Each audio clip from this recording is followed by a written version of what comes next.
I'm a professor of law at Emory University. I also hold a PhD in economics. And today I want to correct a common misperception that I've actually heard quite a bit in this room today about the current medical liability system. Many people think that the current system, that there's access to justice in the current system, that it effectively compensates legitimate victims of medical malpractice. And as I'm going to explain today, that perception just isn't true. In fact, the current system significantly undercompensates many legitimate victims. There's several reasons for this problem, but one of the reasons that I'm going to focus on today is the contingency fee arrangements between medical malpractice victims and attorneys. So I'll briefly explain this problem, and then I'll talk about a recent study I undertook. Most medical malpractice victims are represented by contingency fee lawyers. So as most of you know, contingency fee lawyers aren't paid directly for their work. Instead, they get a portion of their winnings if they win a case, typically 30 to 40%. It varies a little bit.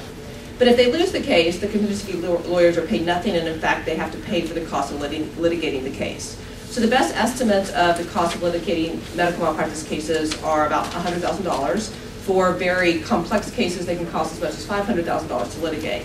So when a contingency fee lawyer is considering taking a case, they have to weigh the risk of paying that minimum of $100,000, maybe up to $500,000 cost of litigating against possibly winning 30 to 40% of the damage award if they end up prevailing.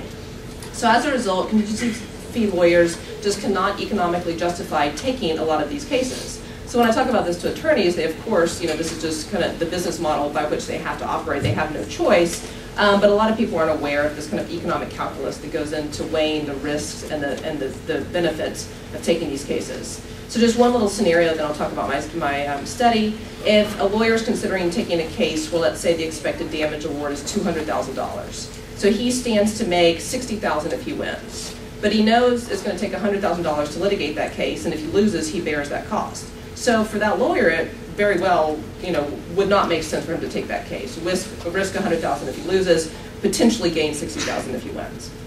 So the nature of the contingency fee system means that many attorneys just cannot economically justify taking these legitimate cases, even if they want to. As a result, many legitimate victims have effectively no access to justice and are not compensated under the current system. So to explore the significance and the extent of this problem, I conducted a recent national survey of medical malpractice attorneys where I asked them a series of questions about their willingness to take different cases and various other questions. The results show that many attorneys just don't have a choice but to turn down many legitimate cases. Specifically, I found that most attorneys reject over 90% of the cases that are presented to them. Most attorneys have general rules of thumb, kind of threshold damage values, and if they expect damages to be below that amount, they won't take the case, even if they think it's a great case. For example, most say that even for a slam dunk case that they are certain to win, they won't take the case unless they expect damages to be at least $250,000. If a case is less likely to win, they won't take the case unless they expect damages to be at least $500,000. Finally, private insurance data shows that based on these attorneys' threshold values, 95% of medical malpractice victims will likely find it extremely difficult to find legal representation unless they have some unique circumstance that puts their damage award well above what typical damages would be for those injuries. In addition, the data also shows that this access to justice problem is worsening. Over the last 25 years, the number of victims with damages under $250,000 that have actually received compensation has been cut in half. So it's growing worse with various problems that I'm happy to talk about in Q&A. Moreover, the economic calculus required by the contingency fee system causes attorneys to gravitate towards some types of medical malpractice victims and ignore others. Evidence shows, a substantial body of evidence shows, that attorneys disproportionately reject cases from lower income groups, such as females, the elderly, children, and racial minorities, because the expected damage awards for these groups are lower than for other groups.